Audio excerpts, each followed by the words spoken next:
नमस्ते दोस्तों।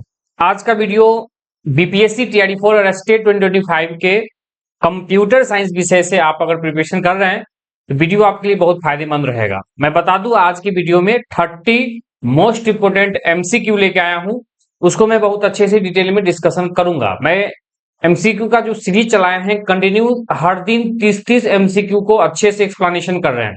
आप वीडियो देखते रहे, वीडियो आपके लिए बहुत फायदेमंद रहेगा। तो चलिए आज के डिस्कशन को स्टार्ट करते हैं। पहला क्वेश्चन देखिए क्या है।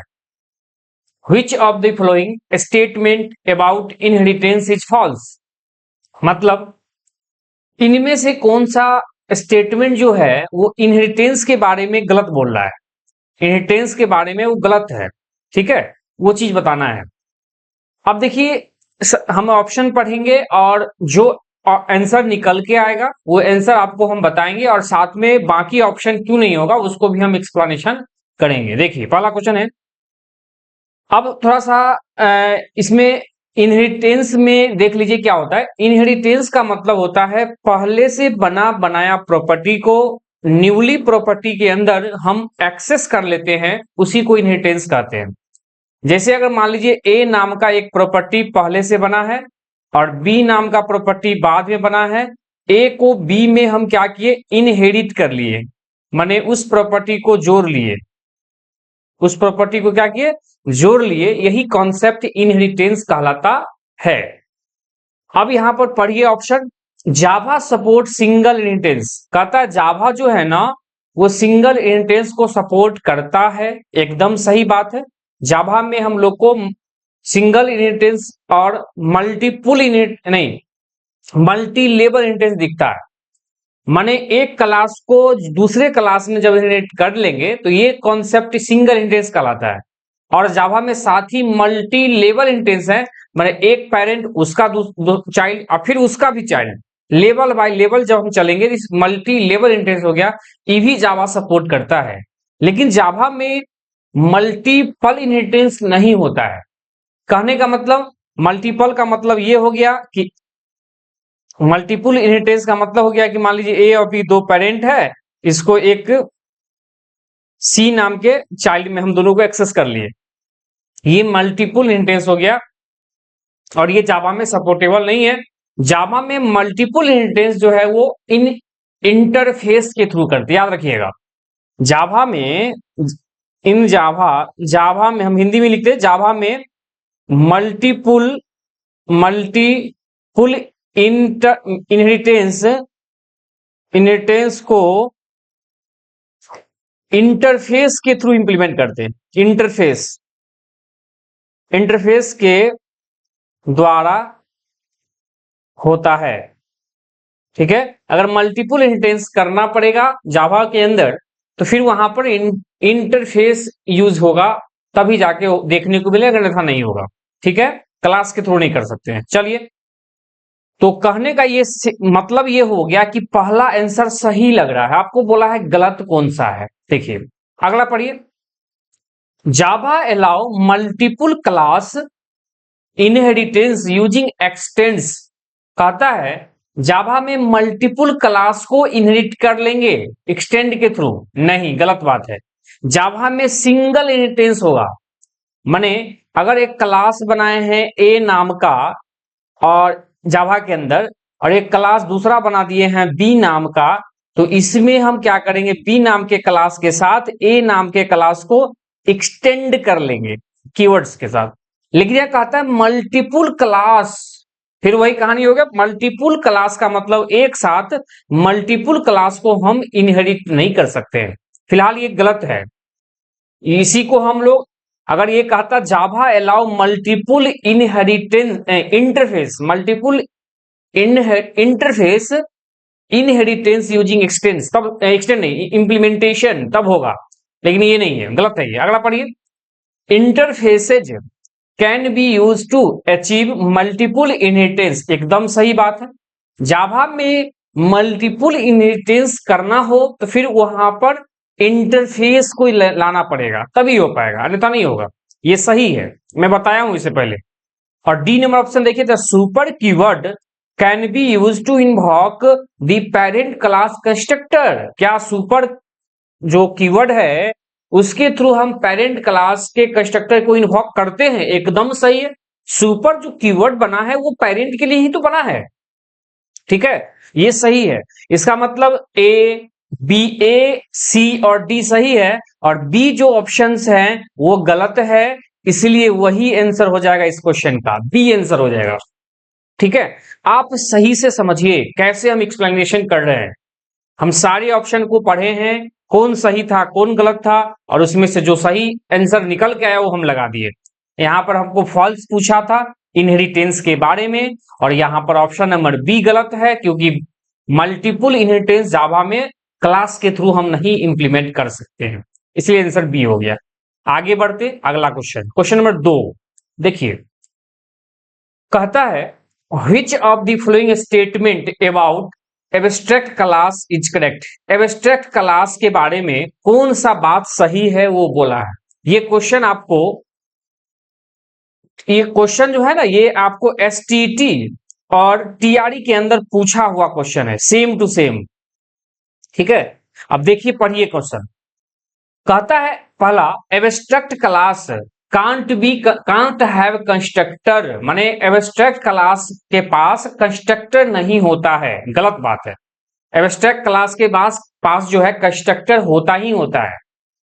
ठीक है, अगला है abstract class can have B static method. क्या एब्स्ट्रैक्ट क्लास को हम एब्स्ट्रैक्ट मेथड स्टैटिक एब्स्ट्रैक्ट नहीं, एब्स्ट्रैक्ट क्लास के अंदर स्टैटिक मेथड डिफाइन नहीं कर सकते क्या, या उसके पास नहीं होता है कि नहीं, गलत होता है, स्टैटिक मेथड्स होता है। स्टैटिक मेथड्स का मतलब ये हो गया जिसको हम लोग बिना ऑब्जेक्ट के कॉल कर सकते हैं, ये स्टैटिक मेथड है। अगला है an object of an abstract class can't be initiated, माने ऑब्जेक्ट जो है सिंपल कहा गया है कि एब्स्ट्रैक्ट क्लास अगर बनाते हैं तो क्या उसका ऑब्जेक्ट हम बना सकते हैं। ठीक है, एब्स्ट्रैक्ट क्लास जब बनाएंगे तो उसका ऑब्जेक्ट हम लोग नहीं बनाते, ऑब्जेक्ट को इनिशियलाइज नहीं कर सकते, ऑब्जेक्ट बनाते ही नहीं, ऑब्जेक्ट क्रिएट ही नहीं कर सकते। यही आंसर माने क्या कहते हैं, सही बात लिखा है, आंसर सी सही है। अगला पढ़िए, abstract class cantt have final method, ये गलत बात है, एब्स्ट्रैक्ट क्लास में फाइनल मेथड रख सकते हैं, तो इसका आंसर निकल के आएगा ऑप्शन नंबर सी, क्योंकि एब्स्ट्रैक्ट क्लास है उसका ऑब्जेक्ट नहीं बनाते, वो क्या होता है, इनहेरिटेंस के थ्रू वो एक्सेसिबल होता है, ये सब चीज है, इसलिए आंसर इसका सी हो जाएगा। देखिए क्वेश्चन नंबर 3 क्या कहता है, which of the following correctly describe the relationship between interface and abstract class in the context of inheritance. Inheritance के केस में इंटरफेस और एब्स्ट्रैक्ट क्लास के बीच में क्या रिलेशन है वो बताने लिखा रहा है। ऑप्शन पहला पढ़िए, एब्स्ट्रैक्ट क्लासेज कैन इंप्लीमेंट इंटरफेसेज, माने एब्स्ट्रैक्ट क्लास के अंदर हम इंटरफेस को इंप्लीमेंट कर सकते हैं, तो एकदम कर सकते हैं, सही बात है। And provide default method implementation, अब कहता है कि डिफॉल्ट जो मेथड है उसके अंदर एब्स्ट्रैक्ट इंटरफेस के अंदर, उसको इस एब्स्ट्रैक्ट क्लास के अंदर हम क्या उसको इंप्लीमेंट कर सकते थे, सही बात है, मतलब ये सही है, 100% सही है, ऑप्शन ये सही है। आगे बढ़िए, ऑप्शन 2 कहता है interfaces can extend abstract class, क्या इंटरफेस को एब्स्ट्रैक्ट क्लास के अंदर एक्सटेंड कर सकते हैं। इंटरफेस को हम लोग एब्स्ट्रैक्ट क्लास के अंदर इंप्लीमेंट करते हैं, ना कि एक्सटेंड करते हैं, गलत हो जाएगा, इंप्लीमेंट कीवर्ड लगाते हैं, याद रखिएगा। अगला है option number C, interfaces must be extended using the extends keyword any other interface, माने इंटरफेस को किसी दूसरे इंटरफेस में हम लोगों को एक्सटेंड कीवर्ड के साथ हम उसको एक्सटेंड कर सकते हैं, एकदम कर सकते हैं, सही है, माने जावा के अंदर ये कर सकते हैं। अब यहां पर देखिए, an abstract class can be extended multiple interface directly, क्या एब्स्ट्रैक्ट क्लास के अंदर एक्सटेंड मल्टीपल इंटरफेस डायरेक्टली कर सकते हैं, गलत है ये, माने इसका आंसर मान लीजिए एक ऑप्शन नंबर हो जाता ओनली या बोथ ए और बी सही है इसका। ठीक है, माने ये जो ऑप्शन छूटा हुआ, एक ऑप्शन गायब हो गया इसके अंदर, मैंने बोथ ए एंड सी, तो ये सही होता, इसका आंसर हो जाएगा ऑप्शन नंबर ई, याद रखिएगा, मतलब ऑप्शन ए भी सही है और सी भी सही है, क्योंकि इंटरफेस को दूसरे इंटरफेस में एक्सटेंड कीवर्ड लगा के हम जोड़ सकते हैं, और एब्स्ट्रैक्ट क्लास को हम लोग एब्स्ट्रैक्ट क्लास में इंटरफेस को इंप्लीमेंट कर सकते हैं, ये दोनों बात सही है, इसलिए आंसर हो जाएगा ऑप्शन नंबर ई। क्वेश्चन नंबर 4 क्या कहता है, what will be the output of the code, माने ये जो कोड लिखा हुआ है इसका क्या आउटपुट होगा वो बताने के लिए हमको बोला है। पढ़िए, क्या है, एक क्लास एनिमल नाम का बनाया, एनिमल नाम का क्लास बनाया, उसके अंदर जो है मेक साउंड नाम का जो है एक फंक्शन डिक्लेयर किया, उसके अंदर बॉडी डिफाइन किया system dot out dot println animal make sound, ये मैसेज दिया है। ठीक है, अब ये क्लास क्लोज हो गया। आगे क्या है, एक क्लास डॉग नाम का बनाया, उसमें एनिमल नाम के क्लास को एक्सटेंड किया है, देख लीजिए एनिमल नाम के क्लास को एक्सटेंड किया, इनहेरिट कर लिया। अब क्या है, उसके अंदर मेक साउंड नाम का एक और फंक्शन डिक्लेयर किया सेम नाम का, देखिए यहां भी मेक साउंड है, यहां भी मेक साउंड, माने ओवरराइड हो जाएगा मेथड। अब system dot out dot printed, इसके अंदर जो मैसेज दिए हैं डॉग बार्क्स, फिर ये क्लास क्लोज हो गया। ठीक है, यहां तक माने क्या हुआ, एनिमल नाम का एक क्लास बना, डॉग नाम के क्लास बना, एनिमल को डॉग में इनहेरिट कर लिए, एक्सटेंड कर लिए। आगे बढ़िए, अब एक मेन नाम का क्लास बनाया है जिसके अंदर पब्लिक स्टैटिक वॉइड मेन एक मेन मेथड है, उसको डिक्लेयर किए हैं। इसके अंदर क्या किए, animal a equal to new dog, माने एनिमल एक पेरेंट क्लास है और ए उसका एक रिफरेंस वेरिएबल है, और न्यू कीवर्ड से ऑब्जेक्ट बनाते हैं, किसका ऑब्जेक्ट बना, डॉग का। तो डॉग का एक रिफरेंस आईडी क्रिएट होके ए नाम के ऑब्जेक्ट में चला जाएगा। अब जैसा ही A dot make sound click करेंगे तो ए किसका ऑब्जेक्ट है, एनिमल का, लेकिन एनिमल का तो है लेकिन उसमें ऑब्जेक्ट किसका गया है, उसमें रेफरेंस आईडी किसका गया, डॉग का। तो ये क्या करेगा, यहां से जाएगा और डॉग वाले मेथड को कॉल करेगा, मेक साउंड इसको कॉल करेगा, और इसके अंदर system dot out printer message के रूप में हम क्या दिए हैं, डॉग बार्क्स, ये आउटपुट आएगा। माने इसका आंसर हो जाएगा ऑप्शन नंबर बी। उम्मीद करते हैं आप समझ गए होंगे कैसे प्रोग्राम को चेक करते हैं, आउटपुट कैसे निकालते हैं, ये चीज है। आगे बढ़िए, क्वेश्चन नंबर 5। क्वेश्चन नंबर 5 कहता है in if a function is friend of a class which one of the following is wrong, माने अगर कोई फंक्शन फ्रेंड फंक्शन हो जाता है क्लास के अंदर तो उसमें इसमें से कौन सा बात गलत है। पढ़िए, पहला ऑप्शन कहता है कि पहले समझ लीजिए फ्रेंड फंक्शन के बारे में हम 2 लाइन बता दें। फ्रेंड फंक्शन, जब किसी फंक्शन को फ्रेंड कीवर्ड के साथ डिक्लेयर करेंगे तो फ्रेंड फंक्शन कहलाएगा। फ्रेंड फंक्शन किसी क्लास का मेंबर नहीं होता है, लेकिन मेंबर नहीं होने के बावजूद भी उस क्लास के जो प्राइवेट मेंबर है उसको भी वो एक्सेस कर लेता है, ये चीज है। ठीक है, अब देखिए पढ़िए क्वेश्चन, पहला है a function can only be declare a friend by a class itself, माने क्लास के अंदर ही, माने क्लास के द्वारा जो फ्रेंड, अगर फ्रेंड कीवर्ड लगाएंगे तो उसको फ्रेंड फंक्शन कहेंगे। ये सही बात है, गलत नहीं है, क्योंकि फ्रेंड कीवर्ड के साथ ही फ्रेंड फंक्शन डिक्लेयर होगा। ऑप्शन 2 देखिए, friend functions are not member of class, friend function जो है क्लास का मेंबर नहीं है, दे आर एसोसिएटेड इट। चलिए ठीक है, माने कहता है फ्रेंड फंक्शन क्लास का मेंबर नहीं है, सही बात बोला है, क्योंकि हम जस्ट ही बोला है क्लास का मेंबर नहीं होता, लेकिन फिर भी क्लास की डेटा मेंबर को एक्सेस कर लेता है। आगे पढ़िए, function friend function are member of class, देखिए यही तो गलत हो जाएगा, फ्रेंड फंक्शन जो है वो क्लास का मेंबर नहीं है, यहां बोला है मेंबर ऑफ क्लास, इसलिए इसका आंसर हो जाएगा ऑप्शन नंबर सी। डी भी पढ़ लेते हैं, it can have access to all member of class even private ones. अच्छा, ऐसा ही तो बात है, मेंबर नहीं होने के बावजूद भी ये क्लास के सारे मेंबर को एक्सेस कर लेगा, अगर वो प्राइवेट भी है फिर भी उसको एक्सेस कर लेगा, ये सही बात है। माने ए बी और डी सही है और सी ऑप्शन जो है गलत है अकॉर्डिंग टू फ्रेंड फंक्शन, इसलिए आंसर वही होगा क्योंकि रॉन्ग पूछा है, आप ये भी ध्यान रखेंगे, रॉन्ग पूछा है। आगे बढ़िए, क्वेश्चन नंबर 6 देखिए, Which of the following statement is not correct statement, माने इनमें से कौन सा स्टेटमेंट सही नहीं है।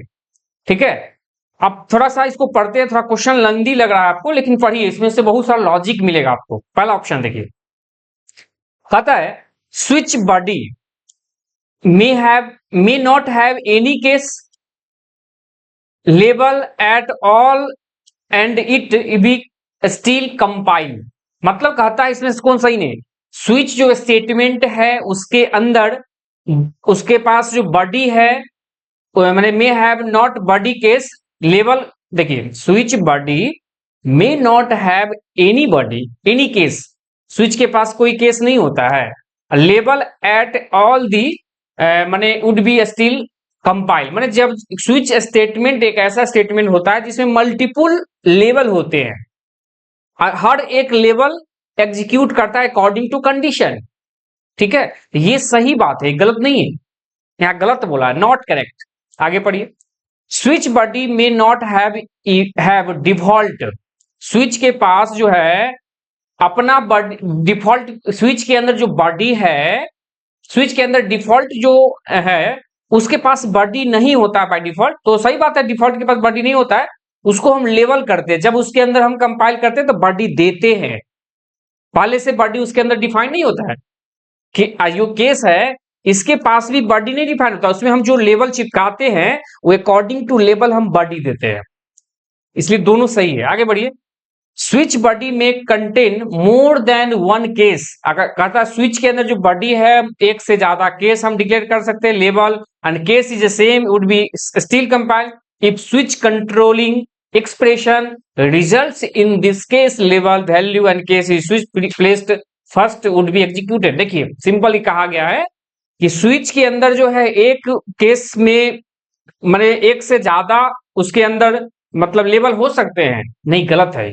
एक माने एक स्विच के अंदर एक लेवल का एक केस का एक ही लेवल होगा, एक से ज्यादा लेवल नहीं हो सकता, इसलिए आंसर सी गलत हो जाएगा, यहाँ नॉट गलत करेक्ट बोला था। अब अगला पढ़िए। स्विच बॉडी में not have any break statement it would be still compile.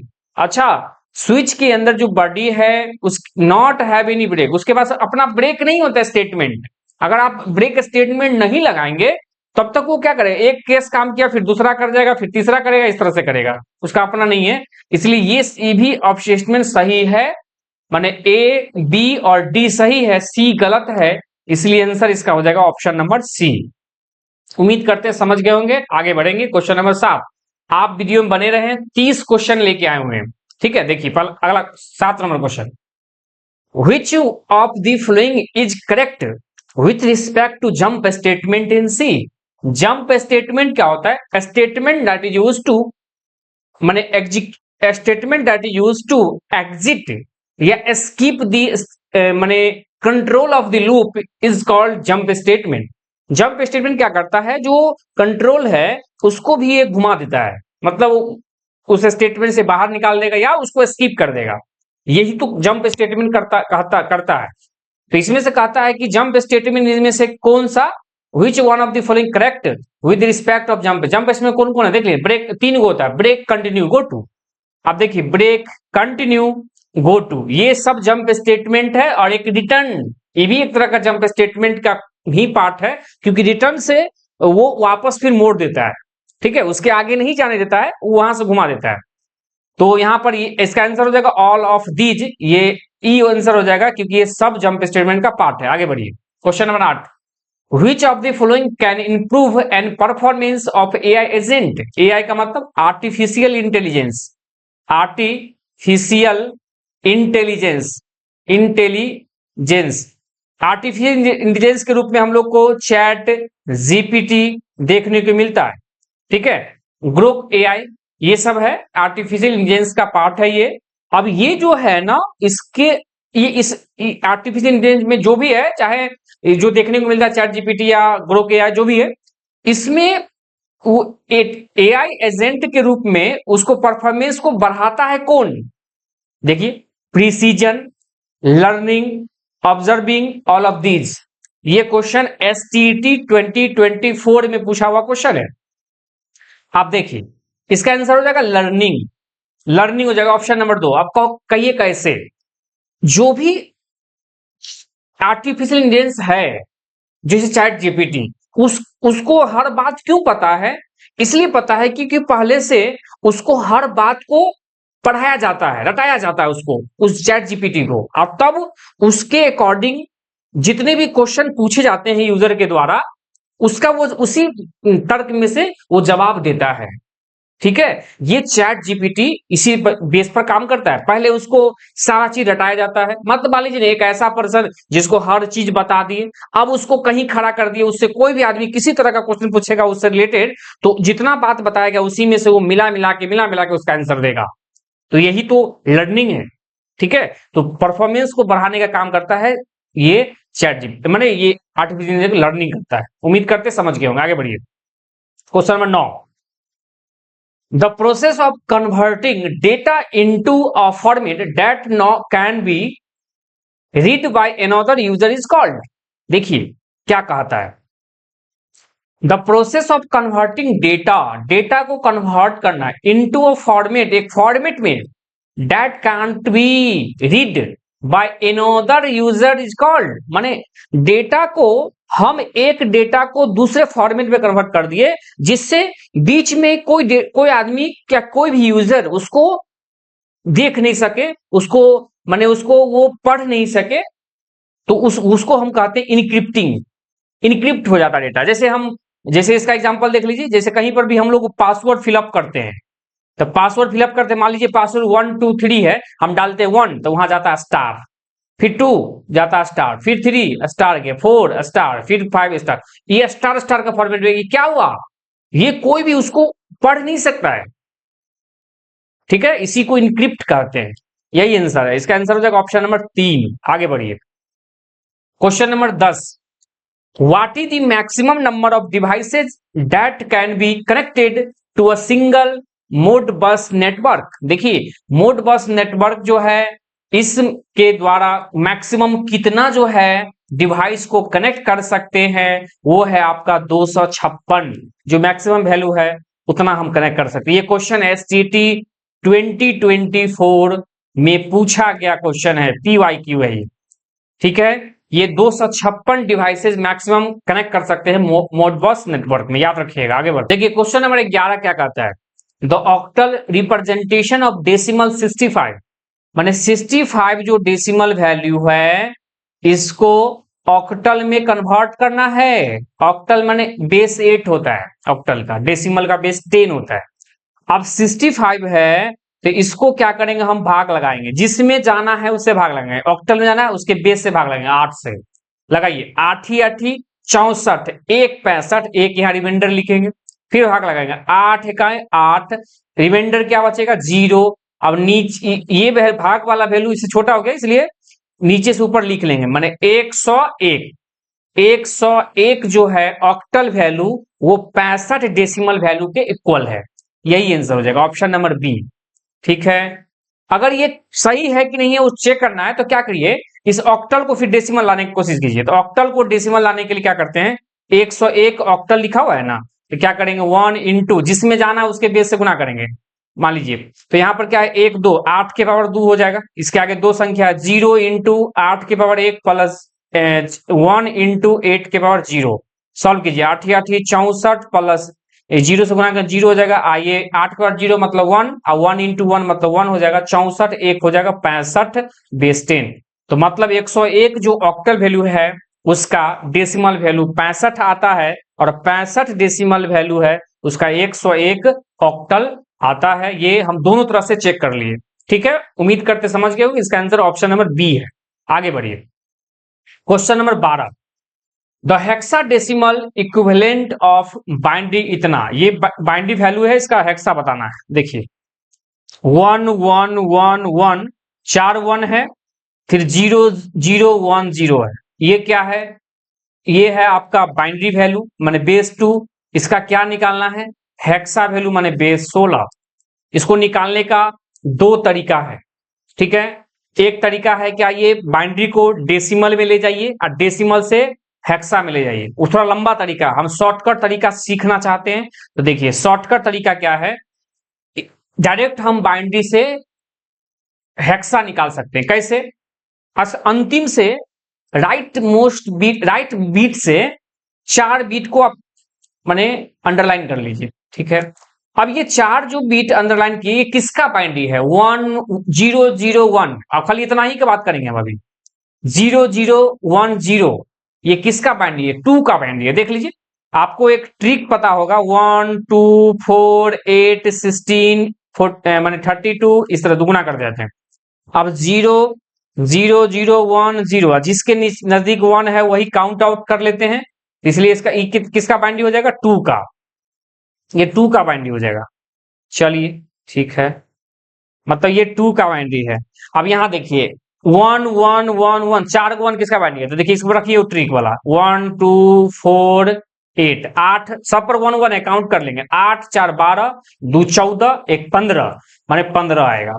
अब 15 हम लोग लिखते हैं हेक्सा में नहीं, हेक्सा डेसिमल में 0 से लेके 9 तक होता है, ए बी सी डी से लेके एफ तक होता है, A B C D E और एफ। मैं देखिए 0 से 9 तक 10 के लिए ए लिखेंगे, 11 बी, 12 सी, 13 डी, 14 ई और 15 एफ। यहां पर कितना आया? 8 4 12, 2 14, 1 15 आया है, माने एफ लिखेंगे। तो मतलब इसका आंसर हो जाएगा F2। यही आंसर हो जाएगा जो ऑप्शन नंबर हमको बी में दिख रहा है। उम्मीद करते हैं आप समझ गए होंगे इस क्वेश्चन को। इसके बेस्ट आप एक आध क्वेश्चन और लेके खुद प्रैक्टिस कीजिए, आगे बढ़िए। Question number 13, which conversation is correct? इनमें से कौन कन्वर्सेशन करेक्ट है? माने सब डेसिमल दिया है, बाइनरी में उसका है, तो क्या करिए ना, बारी बारी से चेक करेंगे। तो क्या करते हैं, ऑप्शन नंबर हम लोग जब चेक करने की ऐसी नौबत आएगा तो ऑप्शन नंबर बी से चेक, सी से चेक कीजिए, फिर बी पर आइए। देखिए हमको सीधा सीधा दिख रहा है 16 वाला, 16 का जो भाग लगाते हैं। अच्छा चलिए 16 को लिखने के लिए ट्रिक्स लिखते हैं। देखिए 1 2 4 8 16 32 64 इस तरह से लिखते हैं। चलिए 16 है, उसका बाइंडिंग निकालना है तो कैसे लिखेंगे? जो लिखना है उसके नीचे 1 देंगे, 1 लिख दिए, पिक किए, 0 0 0 0, माने 1 पर 4 0। देखिए 1 पर 4 0, यही तो सही है, ऑप्शन बी ए तो सही है। आप बारी बारी से इसको चेक करके देखेंगे, उससे बी हमको एक बार में सही मिल गया। ये ट्रिक है। चाहे 16 को 2 से भाग लगाइए इस तरह से, 2 से भाग लगाइए, 8 दूनी 16 0, फिर 2 से भाग लगाइए, 4 दूनी 8 0, फिर 2 से भाग लगाइए, 2 दूनी 4 0, फिर 2 1 2, इस तरह से लगाइए, फिर 0, इस तरह से नीचे से ऊपर लिख लीजिए, बात वही आया। ठीक है, ये चीज उम्मीद करते हैं आप समझ गए होंगे। 13 नंबर क्वेश्चन। आइए अगला क्वेश्चन 14 नंबर क्वेश्चन देखिए, इन ईआर डायग्राम्स और डायमंड शेप रिप्रेजेंटेशन। देखिए ईआर डायग्राम जो होता है वो, इसको हम लोग इंटिटी रिलेशनशिप डायग्राम कहते हैं। ई माने इंटिटी, आर माने रिलेशनशिप और डायग्राम, इसी को शॉर्टकट में ईआर डायग्राम कहते हैं। इंटिटी क्या होता है? जो भी रियल वर्ल्ड थिंग होते हैं वो सब इंटिटी है। जैसे मोबाइल एक इंटिटी है, मोबाइल का नाम होगा, मोबाइल किस कंपनी ने मैन्युफैक्चर किया वो ये होगा, मोबाइल को कब बनाया गया, ये जो 3-4 बात अभी बताए हैं, मोबाइल का प्राइस क्या होगा, 4 जो बात बताई, ये एट्रीब्यूट है, ये एट्रीब्यूट उस मोबाइल को रिप्रेजेंट करता है। तो इंटिटी के साथ एट्रीब्यूट देखने को हमको मिलता है। चलिए अब थोड़ा सा शेप की बात कर ले हम, कि ईआर डायग्राम के अंदर ढेर सारा शेप देखने को हमको मिलता है। जैसे अगर हम बात करें, ये डायमंड बॉक्स, सॉरी ये रेक्टेंगल बॉक्स है, ये रेक्टेंगल बॉक्स से एंटिटी रिप्रेजेंट होता है, याद रखिएगा। एक होता है ओवेल बॉक्स, इससे रिप्रेजेंट होता है एट्रीब्यूट। ठीक है, उसके बाद एक होता है डायमंड बॉक्स, इससे रिप्रेजेंट होता है रिलेशनशिप। ठीक है, रिलेशनशिप होता है। और एक होता है इस तरह से, इसको की एट्रीब्यूट बोलते हैं, माने ओवेल के नीचे अंडरलाइन रहेगा तो की एट्रीब्यूट बोलेंगे, स्ट्रॉन्ग एट्रीब्यूट भी बोलते हैं इसको, ये चीज है। ठीक है, तो ये चीज हो गया, सब बता ही दिए मोटा मोटी। और इसका देख लीजिए डायमंड बॉक्स है, यही डायमंड बॉक्स है, किसको रिलेशनशिप को डिनोट किया है, आंसर हो जाएगा ऑप्शन नंबर सी। उम्मीद करते हैं आप समझ गए होंगे। आगे बढ़िए, क्वेश्चन नंबर 15, 30 क्वेश्चन है, ध्यान रखिएगा। क्वेश्चन नंबर 15 देखिए, which of the following is not a default, नहीं, which of the following is not a front end technology. देखिए सॉफ्टवेयर के केस में क्या होता है, एक फ्रंट एंड होता है और दूसरा एक बैक एंड कहते हैं हम लोग। फ्रंट एंड का मतलब हो गया, एक बैक एंड में हम लोग डेटाबेस यूज करते हैं, सर्वर यूज करते हैं, जो भी है। फ्रंट एंड का मतलब जो यूजर्स डायरेक्टली जिससे इंटरकनेक्ट होता है, जिसको यूआई भी बोलते हैं, यूजर इंटरफेस। और बैक एंड में डेटाबेस के रूप में हम लोग बैक एंड देखते हैं, जहां डेटा फेच होता है, इसको बैक एंड कहते हैं, बैक एंड। ठीक है, तो बैकएंड के लिए और फ्रंट एंड के लिए दोनों अलग अलग चीजें। बैकएंड फ्रंट एंड बनाना हो तो हम लोग HTML का यूज करते हैं, ठीक है, CSS यूज होता है, जावास्क्रिप्ट भी यूज होता है फ्रंट एंड में। बैक एंड में आएंगे तो डेटाबेस के रूप में माईएसक्यूएल यूज करेंगे। अगर हम लैंग्वेज बात करते हैं, जावा यूज होता है, पीएचपी यूज होता है, जेएसपी यूज होता है, डॉटनेट यूज होता है। मतलब ये सब मोटा मोटी अगर हम देखा जाए तो बैकएंड के रूप में इस्तेमाल करते हैं इस लैंग्वेज का। यहां पर पूछा है कि फ्रंट एंड में किसका यूज नहीं करते, नॉट लगा हुआ, तो पढ़िए पहला ऑप्शन। HTML फ्रंट एंड में यूज होता है, CSS फ्रंट एंड में, जावा की फ्रंट एंड में, लेकिन MySQL जो डेटाबेस है ये बैकएंड का है, ये फ्रंट एंड का नहीं है, इसलिए आंसर हो जाएगा ऑप्शन नंबर डी। आगे बढ़िए, क्वेश्चन नंबर 16 क्वेश्चन नंबर 16 है, Which of the following is not a web browser? आप देखिए वेब ब्राउजर क्या होता है। वेब ब्राउजर एक सॉफ्टवेयर है, एप्लीकेशन सॉफ्टवेयर कह सकते हैं इसको। ये सॉफ्टवेयर के माध्यम से हम इंटरनेट से कोई चीज सर्च आउट करते हैं। वेब ब्राउजर पर सर्च इंजन होते हैं जो हमको सर्च करके उस ब्राउजर पर दिखाता है। इस वेब ब्राउजर हमको देखने को मिलता है Google Chrome, internet explorer, Mozilla Firefox, safari, ये सब चीज हमको इसके अंदर देखने हैं। ओपेरा, ये सब क्या है, वेब ब्राउजर है। ऑप्शन देख लीजिए, क्रोम वेब ब्राउजर है, Firefox web browser, safari web browser है, लेकिन विंडोज एक ऑपरेटिंग सिस्टम है। डी आंसर हो जाएगा। विंडोज एक ऑपरेटिंग सिस्टम है जो माइक्रोसॉफ्ट कंपनी के द्वारा बनाया गया है। माइक्रोसॉफ्ट कंपनी ने इसको बनाया है, और विंडोज का हम लोग जो सॉफ्टवेयर ऑपरेटिंग सिस्टम यूज करते हैं जो GUI फैसिलिटी देता है, विंडोज जैसे 11 है, विंडोज 10 था, इससे पहले 12 है, ये सब विंडोज का वर्जन है। विंडोज 7, विंडोज 8, विंडोज 8.1, ये सब है। विंडोज एक ऑपरेटिंग सिस्टम है जो ऑपरेट करता है पूरे सिस्टम को, मानी जो ब्राउजर है ये उस विंडोज ऑपरेटिंग सिस्टम के माध्यम से ही काम हो पाता है। अगर हम हमारे सिस्टम में ऑपरेटिंग सिस्टम नहीं होगा तो फिर ये ब्राउजर काम करेगा ही नहीं। मैंने इसको सोल ऑफ कंप्यूटर कहते हैं ब्राउजर को, ऑपरेटिंग सिस्टम को, क्योंकि उसी के द्वारा जितने भी एप्लीकेशन सॉफ्टवेयर है उसको चलाया जाता है। आगे बढ़िए, question number 17, the process of finding मैंने पता लगाना, फिक्सिंग मैंने उसको लिमिट करना, एरर को इन ए प्रोग्राम, एक प्रोग्राम के अंदर से एरर को फाइंड करेंगे, फिक्स करेंगे एरर को, उसको डिबगिंग कहते हैं। डिबग करना, देखिए BUG माने होता है बग, बग माने एरर, अशुद्धि, और डीबग उसी का ठीक उल्टा हो गया, माने उसको फाइंड आउट करना, एरर को फाइंड करना, ठीक है, वो डिबग कहलाता है। इसका आंसर हो जाएगा ऑप्शन नंबर बी। पहला ऑप्शन है कंपाइलिंग। कंपाइलिंग क्या होता है, माने हाई लेवल लैंग्वेज को मशीन लेवल में कन्वर्ट करना, या मशीन को हाई में, माने एक लैंग्वेज को दूसरे भाषा में, या दूसरे भाषा को एक तीसरे भाषा में कन्वर्ट करना कंपाइलिंग कहलाता है। एग्जीक्यूटिंग, जब कोई कोड को कंपाइल हो जाता है तो लाइन बाय लाइन उसको एग्जीक्यूट करवाते हैं और आउटपुट देने के लिए, वो एग्जीक्यूटिंग कहलाता है। इंटरप्रेटिंग का मतलब हो गया कि लाइन बाय लाइन को कोड को पढ़ेगा, समझेगा, वो इंटरप्रेट कहलाता है, इंटरप्रेटिंग। क्लियर है, उम्मीद करते हैं समझ गए होंगे। आगे बढ़िए, question number 18, the smallest unit of an image on a computer screen is called, computer के स्क्रीन में सबसे छोटका यूनिट जो है उसको कहते हैं पिक्सल। याद रखिएगा, कनेक्ट, ठीक है, पिक्सल कहलाता है। जो मॉनिटर स्क्रीन है उसके अंदर जो डॉट्स होते हैं, उस डॉट से भी छोटा, सबसे छोटा यूनिट जो है वो पिक्सल कहलाता है, जो ऑप्शन नंबर ए है।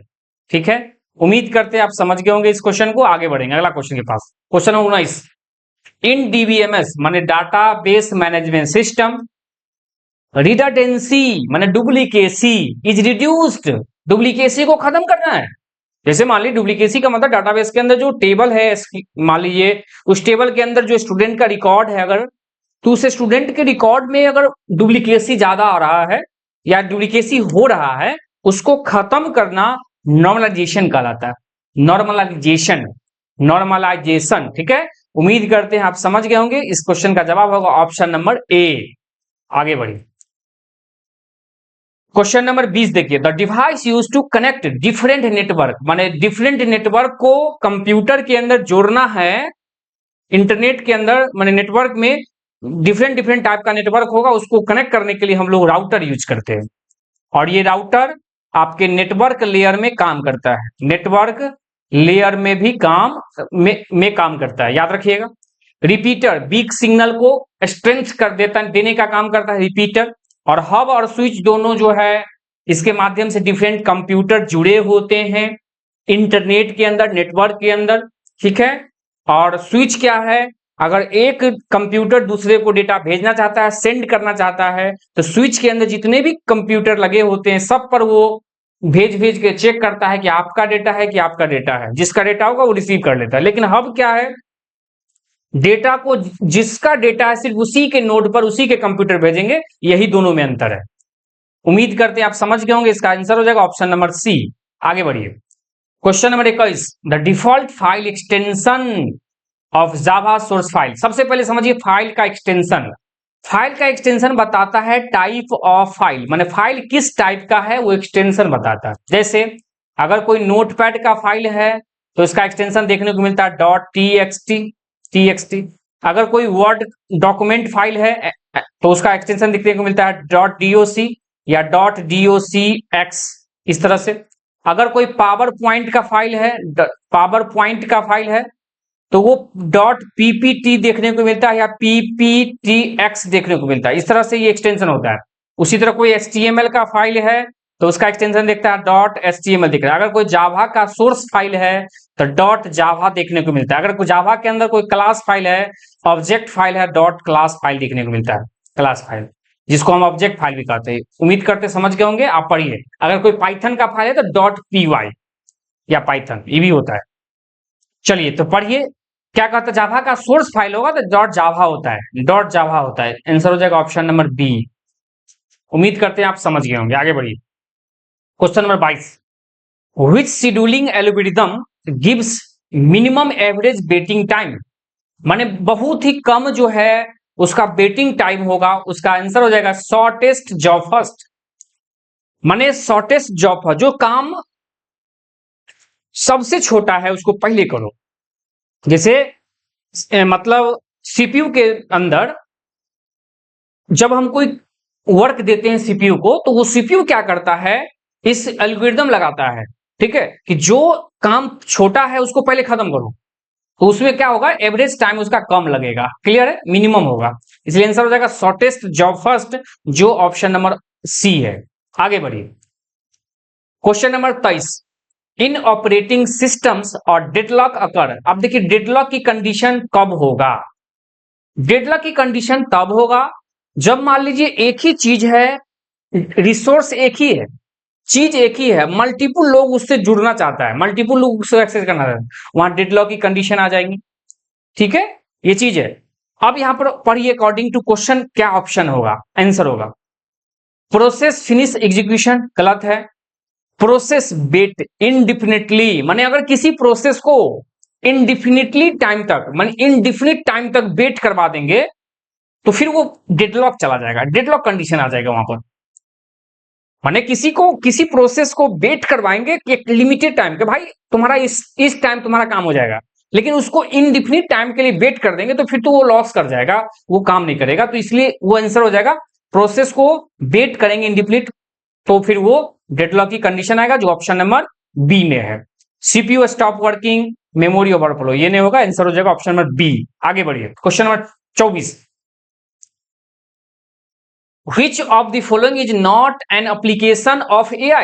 देखिए AI मतलब आर्टिफिशियल इंटेलिजेंस, मैं भी जस्ट बताया था थोड़ा देर पहले, आर्टिफिशियल इंटेलिजेंस, ठीक है। आर्टिफिशियल इंटेलिजेंस जो है इसके अंदर इसका कौन सा एप्लीकेशन नहीं है, पढ़िए पहला, expert system, robotics, compiler design, natural language processing. अब देखिए एक्सपर्ट सिस्टम को, एक सिस्टम जब एक्सपर्ट हो जाएगा और वो फटाफट वो उत्तर देते रहेगा तो वो आर्टिफिशियल इंटेलिजेंस नहीं है। चैट जीपीटी, उससे हम जो भी पूछते हैं, ग्रोक एआई जो भी पूछते हैं वो देता है हमको आउटपुट, ठीक है, तो वो चीज एआई का एग्जाम्पल है। रोबोटिक्स एआई का एग्जाम्पल है। नेचुरल लैंग्वेज प्रोसेसिंग, माने एक भाषा को दूसरे भाषा में तुरंत कन्वर्ट कर दिया, उसको हर भाषा पता है, जिस भाषा में क्वेश्चन करो जवाब दे देगा, ये भी सही है। लेकिन कंपाइलर डिजाइन एक अलग चीज है। क्लियर, इसका आंसर हो जाएगा ऑप्शन नंबर सी। आगे बढ़िए, question number 25, the part of operating system that manage hardware. देखिए ऑपरेटिंग सिस्टम बहुत सारे चीजों से मिलकर बना होता है। ऑपरेटिंग सिस्टम के कोर कंपोनेंट जो है वो कर्नल कहलाता है, ये कर्नल क्या करता है, डायरेक्टली हार्डवेयर डिवाइसेस से जुड़ा होता है। माने एक हार्डवेयर डिवाइस से दूसरे हार्डवेयर डिवाइस से कैसे कम्युनिकेट होकर काम करे ऑपरेटिंग सिस्टम के माध्यम से, वो कर्नल करवाता है। ठीक है, यही कर्नल है। और कर्नल जो है वो पार्ट है ऑपरेटिंग सिस्टम का, जो मैनेज करता है जितने भी हार्डवेयर हैं उसको, याद रखिएगा। कंपाइलर एक भाषा को दूसरे भाषा में कन्वर्ट करने काम करता है, ये चीज है। आगे बढ़िए, question number 26। In OSI model the transport layer responsible. बताइए ट्रांसपोर्ट लेयर क्या करेगा, end to end delivery. End to end delivery माने सेंडर से रिसीवर तक इंड टू इंड डिलीवरी कर देगा। माने पैकेट तैयार हो चुका है, डेटा तैयार हो गया भेजने के लिए, उसको सीधे उठाएंगे यहां से और जहां तक रिसीवर इंड तक भेज देंगे। इंड टू इंड डिलीवरी की बात होगी तो वो होगा transport layer. Option number C होगा। एरर डिटेक्शन करेंगे तो ये होता है डेटा लिंक लेयर, याद रखिएगा। डेटा लिंक लेयर में एरर डिटेक्शन और करेक्शन, ये दोनों काम होता है डेटा लिंक लेयर का। ठीक है, लॉजिकल एड्रेसिंग करेंगे नेटवर्क लेयर के अंदर, सब लिखा देते हैं आपको, लिखते चलिएगा। ठीक है, और डेटा को रिप्रेजेंट करेंगे, ये करते कहां, डेटा रिप्रेजेंट होने लगेगा। ये लास्ट में जो बढ़ता है एप्लीकेशन लेयर। एप्लीकेशन लेयर के अंदर डेटा को, जो भी डेट सेंडर से रिसीवर तक डेटा आया उसको रिप्रेजेंट कर देंगे। तो ये सारा ऑप्शन आपको अच्छे से एक्सप्लेन कर दिए। आगे बढ़िए, question number 27। In C++ which symbol use for single line comment. अब देखिए C++ में सिंगल लाइन का कमेंट करना है तो डबल फॉरवर्ड स्लैश लगा देंगे, सिंगल लाइन कमेंट होगा। अब कमेंट क्या होता है समझ लीजिए। कमेंट एक ऐसा स्टेटमेंट होता है जिसको कंपाइलर एग्जीक्यूट नहीं करता है, जिस लाइन को एग्जीक्यूट नहीं करता है, इसका यूज सिर्फ हम करते हैं यूजर को, डेवलपर को हिंट देने के लिए। ठीक है, ये कमेंट होता है। और सिंगल लाइन कमेंट करना हो तो डबल फॉरवर्ड स्लैश लगाते हैं। अगर मल्टी लाइन कमेंट करना हो तो उसके लिए हम लोग इसका यूज करते हैं, ऑप्शन नंबर जो बी है, माने forward slash star dot dot, जो मल्टीपल लाइन हम कर देंगे और यहाँ क्लोज कर देंगे इस तरह से, ये मल्टी लाइन कमेंट है। अगर पाइथन में कमेंट करना है, याद रखिएगा इसको, पाइथन में अगर कमेंट देखने को मिलता है तो ये मिलेगा आपको। पाइथन में कमेंट आपको ये हैश मिलेगा, हैश।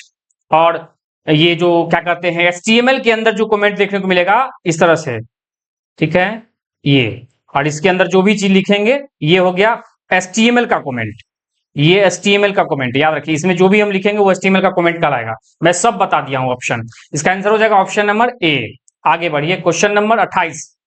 ये क्या है, RAID is computer storage use for. देखिए रेड जो है कंप्यूटर के अंदर स्टोर क्या करता है, file in compression, disk redundancy and performance, encryption, formatting disk. नहीं, ये गलत है, ये गलत हो जाएगा, ये गलत, तो आंसर हो जाएगा option number B, disk redundancy. माने डिस्क के अंदर कोई भी डुप्लीकेसी होगा या उसका परफॉर्मेंस है उसको ठीक करने का काम करता है रेड। आंसर हो जाएगा ऑप्शन नंबर बी। आगे बढ़िए, क्वेश्चन नंबर 29। इन AI मतलब artificial intelligence, the Turing test is use to check. माने AI के अंदर ट्यूरिंग टेस्ट क्या चेक करता है, algorithm complexity, intelligence of machine, database integrity, programming error. गलत हो गया, डेटाबेस इंटीग्रिटी गलत है, algorithm complexity, intelligence of machine, machine की क्या दक्षता है, कैसे काम करेगा, कितना पावर है, कितना तरीके से उसको उत्तर दे सकता है, ये आंसर हो जाएगा ऑप्शन नंबर बी 29 का। आइए आज का अंतिम क्वेश्चन। इन OS माने operating system, deadlock can occur. Deadlock कब होगा, फिर वही बात बताए। देखिए डेडलॉक क्या होगा, म्यूचुअल एक्सक्लूसिव होल्ड, ठीक है, hold and wait condition holds, no preemption hold, all of these. ठीक है, hold and wait condition hold ये सही है, इस कंडीशन के अंदर डेडलॉक आ सकता है। म्यूचुअल एक्सक्लूशन होल्ड माने परस्पर जो एक्सक्लूशन करेंगे ये भी होगा। और ये आंसर, इसका आंसर हो जाएगा all of these, option number D, यही इस क्वेश्चन का सटीक जवाब होगा। उम्मीद करते हैं आप समझ गए होंगे कि डेडलॉक की कंडीशन इस सारे कंडीशन के अंदर आएगा। ठीक है, तो आज का वीडियो यहीं खत्म करते हैं, मिलते हैं अगले वीडियो में फिर एक नए 30 मोस्ट इंपोर्टेंट क्वेश्चन के साथ। मैं लास्ट में बता दूं, आप टेलीग्राम चैनल ज्वाइन कीजिए, वहां पर डेली बेसिस पर आप टेस्ट लगाइए, रात के 9 बजे से डेली टेस्ट चलता है। ठीक है, आप टेस्ट दीजिए, अपना रैंक देखिए कि मेरा तैयारी कहां तक हुआ है और कैसे एग्जाम के लिए आगे बढ़ेंगे, ये सब चीज वहां पर मिलेगा, ढेर सारा मोटिवेशन कोड, सब चीजें। ठीक है, चलिए मिलते हैं फिर अगले वीडियो में। Thank you.